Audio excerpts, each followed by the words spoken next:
하나님은 우리로 인하여가 아니라 스스로 영광 가운데 계신 분이시다. 시편 50편 23절 영광이라는 말이 나옵니다. 학개서 1장 8절에 영광이라는 말이 나옵니다. 특별히 시편 50편 23절에는 찬양한다는 말이 나오고요. 학개서 1장 8절에는 너희가 산에 올라가 나무를 가져다가 전을 건축하라 영광을 얻을 것이다 이렇게 되어 있습니다. 그 영광이라는 말이 카바드입니다. 카보드, 카바드 이런 말인데요, 이 카바드, 카보드라는 이 말이 존경할 만한 영광의 짐이 무겁다 이 말입니다. 그러니까 하나님은 늘 우리 때문에 짐이 무거우신 분이다. 짐을 누가 져야 된다고요? 우리가 지는 게 아니죠. 주님이 이미 지셨죠. 주님이 이미 채찍에 맞으셨으므로 우리는 나음을 얻을 것이다. 주님이 짐을 지시고 십자가를 지셨으므로 우리는 생명을 얻을 것이다. 그 짐은 주님이 지신 것이지 우리가 지는 게 아닙니다. 그 영광 가운데 계신 분은 여전히 나 때문에 짐이 무거우신 분이다. 영광 그러니까 우리가 막 그냥 좀 노래 좀 하면은 영광 받는 줄 알고 그러는데 그렇지 않습니다. 하나님이 나 때문에 짐이 무거우시다. 예를 들어서 자녀를 낳았는데 엄마 아빠가 책임감을 가져요. 짐이 무겁죠. 언제 그 짐을 다 내려놔요? 예? 권사님, 언제 짐을 다 내려놓겠어요? 죽을 때 짐이 다 내려지는 거야. 예수 그리스도가 십자가 못 박혀 돌아가실 때 다 이루었다, 빚을 다 갚았다, 짐이 다 내려졌다, 이제 모든 것이 완성되었다. 무슨 말인지 아시겠죠? 죽음이 올 때 모든 것이 완성되더라. 주님이 죽으셨으니 그 주님의 죽음을 한번 붙들어 보자. 그 십자가를 한번 붙들어 보자. 주님이 채찍에 맞으셨으니 그 채찍을 한번 우리가 붙들어 보자. 그 채찍에 맞으신 그 주님의 그 상처를 한번 우리가 붙들어 보자. 우리는 이 땅에 사는 사람이니까 우리가 죽어서 모든 것이 완전해지고 완성이 오면 하늘나라에 올라가서 더 이상 십자가를 질 필요도, 그 채찍에 맞으신 상처를 만질 이유도 없는 거죠. 그러나 이 땅에 있는 동안에는 주님, 나를 위해서 채찍에 맞으셨다면서요, 나를 위해서 죽으셨다면서요. 그러면 그 주님 부여잡고 기도해야 되지 않겠습니까? 하나님 앞에 우리는 하나님이 스스로 영광 가운데 계신 분이니까 내가 어떻게 해서 영광 받는 게 아니라니까요. 그분은 그렇게 짐을 지신 분이라고요. 그렇게 짐을 가지신 분이라고요. 왜? 나 때문에. 내가 태어나지 않았다면 그분은 그렇게 짐을 질 이유가 없었는데 내가 태어났으니 우리 하나님은 짐을 가지신 분이라고요. 영광 가운데 계신 분이라고요. 부모의 마음이 다 그런 것입니다. 자녀들을 위하여 짐이 무겁습니다. 하나님은 사랑이 많으신 하나님이십니다. 그럼에도 불구하고 하나님은 거룩하신 하나님이십니다. 거룩하신 하나님이라고 하는 것은 사랑이 많으신 하나님이 구원을 주고 은혜를 주고 돌보시고 지키신다면, 거룩하신 하나님은 심판하시고 책망하시고 징계하시는 하나님이십니다. 우리를 멸망하게 만들려고 하는 게 아니에요. 거룩하신 하나님, 우리로 하여금 그렇게 자기처럼 거룩하게 만들려고 하는 것입니다. 그런 하나님이시다. 그러므로 여러분과 저는 하나님이 거룩하니까 우리도 거룩해야 합니다. 그렇게 우리가 잘 생각해보고 성경을 한번 몇 가지를 한번 보도록 하겠습니다. 창세기 2장 3절에 일곱째 날을 복되게 하고 거룩하게 하셨다라고 하셔서 이 날을 안식하라고 하셨다라고 되어 있습니다. 여기서 거룩하다라는 말이 카다시입니다. 성결하고 깨끗하고 거룩하게 구별하여 봉헌하라는 말입니다. 여러분과 제가 안식일을 거룩하게 지키고 그 복된 날, 그 하나님의 안식을, 그 날이 뭐라고요? 예수님의 십자가의 날이라고요. 예수의 그 죽음의 날이라고요. 예수가 죽었기 때문에 비로소 내가 안식하게 된 날이라고요. 예수가 나를 위해서 죽으셨기 때문에 나는 비로소 생명을 얻은 날이라고요. 그것을 거룩하게 지키라는 거예요. 그것을 거룩하게 생각하라는 겁니다. 여러분, 하나님은 우리를 한없이 사랑하시는 하나님이지만 하나님은 우리를 거룩하게 만드시려고 하는 하나님이시다. 깨끗하고 성별되게 구별되어 순결하게 만드시려고 하는 하나님이시다. 그래서 질병도 있고 고통도 있고 죽음도 있는 것입니다. 무슨 말인지 아시겠어요? 하나님 우리를 깨끗하게 만드십니다. 여러분, 이 세상에서 우리가 고통스러운 가장 큰 문제들이 뭔지 알아요? 아픈 겁니다. 그리고 돈 문제입니다. 그리고 자식 문제입니다. 이 세 가지 중에 하나가 딱 걸리면 여러분 하나님 앞에 기도할 수밖에 없는 거예요. 하나님 우리 뭐 꼼짝 못하게 만들죠. 아픈 거에 딱 걸리거나 아니면 돈 문제에 걸리거나 자식 문제에 걸리면 그냥 하나님 앞에 기도할 수밖에 없어요. 그게 인간이기 때문에 그렇습니다. 하나님은 그걸 다 아셔요. 그러니까 너희 것을 내게 맡겨라. 내가 너를 위해 채찍에 맞았고 내가 너를 위해 십자가를 지었다. 그 날을 성별되게 구별하여 깨끗하게 지켜라. 그게 복된 날이다. 그게 안식일이라는 것입니다. 그게 성경에서 말하는 안식일, 일곱째 날, 창조의 완성, 예수의 십자가, 그 십자가를 통해서 완성한 날이라는 말입니다. 레위기 19장 2절에 너희는 거룩하라. 나 여호와 너희 하나님이 거룩함이니라. 이렇게 되어 있습니다. 거기도 카도시, 거룩한 하나님, 전사, 성도, 성소, 깨끗한 구별된 장소, 지금으로 말하면 교회, 이런 말이죠. 너희는 거룩하라. 여러분, 이게 율법이거든요. 거룩하라는 것은 율법입니다.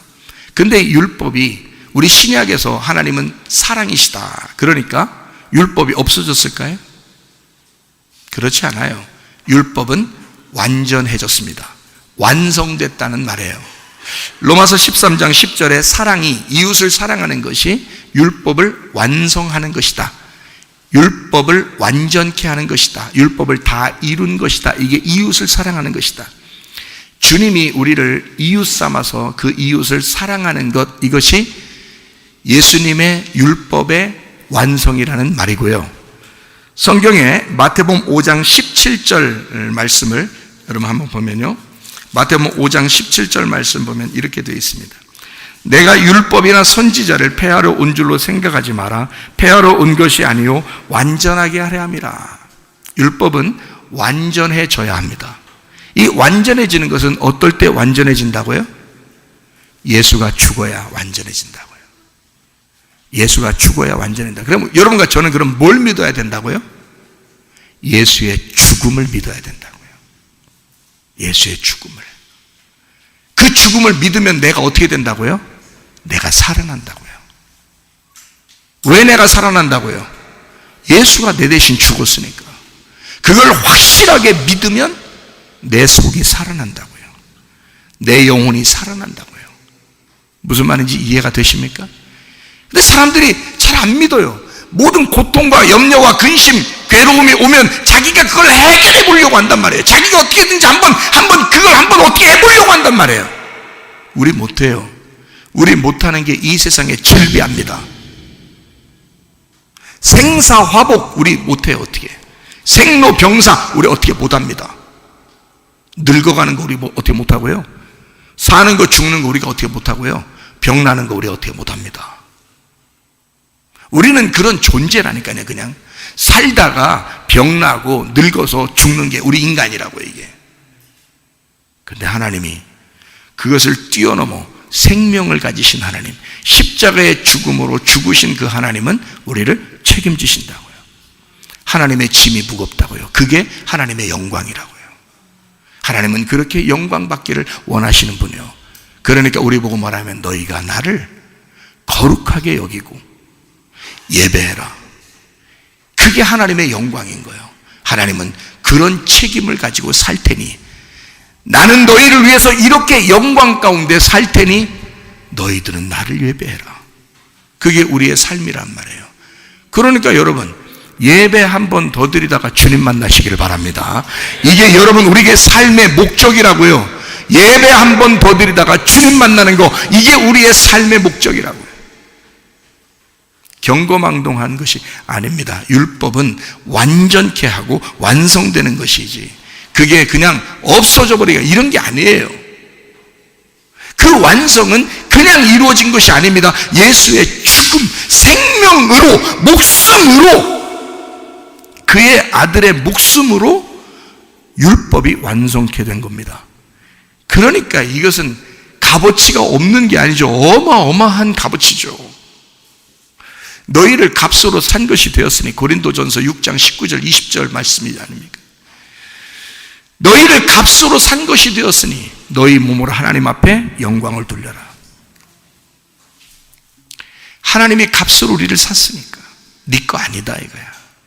네 거 아니다. 하나님이 오라 할 때까지 네 거 아니다. 너 정말 구원 받았는가? 값으로 하나님이 내 생명을 샀는가? 그러면 네 거 아니다. 하나님 나라에 올 때까지 주님 것이다. 그 생명은 우리 게 아니다. 자, 인정하시겠습니까? 무슨 말인가 인정하시겠습니까? 하나님은 그런 하나님이시다. 다시 말하면 우리 보고 너 은혜 받았네, 사랑 받았네, 구원 받았네 까불고 돌아다니지 말란 얘기입니다. 하나님 앞에 거룩하라. 그 율법은 그냥 까불면서 없애버릴 만한 그런 말씀이 아니다. 이것은 생명으로 완성한 거다. 그러니 너는 이 율법 안에서 너도 거룩해야 된다. 너도 완전하게 하나님의 사랑이 무엇인지를 깨닫고 살아가야 된다. 그 말입니다. 성경 하나만 더 찾아요. 로마서 3장 31절의 말씀입니다. 로마서 3장 31절 말씀. 그런즉 우리가 믿음으로 말미암아 율법을 파기하느냐? 그럴 수 없느니라. 도리어 율법을 굳게 세우느니라. 뭘로요? 믿음으로. 믿음으로 율법을 굳게 세우느니라. 믿으라는 거예요. 주님을 믿으라는 거예요. 잘 생각해 보면 우리가 예수님을 잘 안 믿습니다. 진짜 그런 하나님이심을 잘 안 믿습니다. 잘 생각해 보면요. 그런데 한 번 더 잘 생각해 보세요. 그리고 예수님을 믿으시기를 바랍니다. 그 예수님을. 로마서 7장 12절 말씀. 이로보건대 율법은 거룩하고 계명도 거룩하고 의로우며 선하도다. 하나님의 말씀 그 자체가 거룩하다. 디모데전서 4장 5절 하나님의 말씀과 기도로 거룩하여 지미니라. 하기야죠. 거룩하고 깨끗하게 성별하다. 이게 하기오스, 신성한, 순결한, 거룩한, 깨끗한 봉헌이라는 말에서 나온 단어입니다. 이것은 하고스에서 나온 단어예요. 이 하고스라는 단어는 두려운 것이라는 단어입니다. 여러분, 하나님은 어떤 분이라고요? 거룩하신 하나님이라고요. 그 말은 다른 말로 따지면 뭐라고 하는 거라고요? 하나님은 두려운 하나님이라고요. 무서운 하나님이라고요. 인간이 까불 만한 그런 대상이 아니라고요. 하나님이 사랑한다고 하니까 하나님의 측면에서 우리를 사랑한다는 말이지, 인간은 여전히 하나님 앞에 예배해야 하고 그분 앞에 거룩해야 하고 그분을 경외해야 된다. 하나님은 무서운 하나님이니까. 하나님은 두려운 하나님이다. 너의 생사를, 너의 생명을 박탈할 권리가 하나님에게 있으니까. 너의 죽고 사는 것이 하나님에게 달렸으니까. 베드로전서 1장 15절 16절 너희를 부르신 거룩한 이처럼 너희도 모든 행실에 거룩한 자가 되라. 하나님이 거룩하니 너희도 거룩하라. 거기도 똑같죠? 하기오스, 신성한, 순결한. 하나님은 거룩한, 깨끗한 그런 하나님이시니 너도 그렇게 신성한, 깨끗하고 거룩한, 순결한 봉헌을 하나님 앞에 너 자신과 물질과 몸과 마음을 하나님 앞에 그렇게 드려라. 하나님 앞에 경거망동한 것이 아니다. 그렇게 너희가 거룩하라. 요한계시록 22장 11절 말씀, 불의한 자는 불의하게 냅둬라. 더러운 자는 더럽게 해줘라. 의로운 자는 의를 행하게 하고 거룩한 자는 거룩하게 하라. 거룩한 자는 거룩하게 하라. 하기오스, 하고스에서 나온 하기오스. 하나님을 두려워하는 자, 그래서 깨끗하게 살려고 하는 자는 그렇게 살도록 해주라. 여러분, 하나님의 말씀이죠.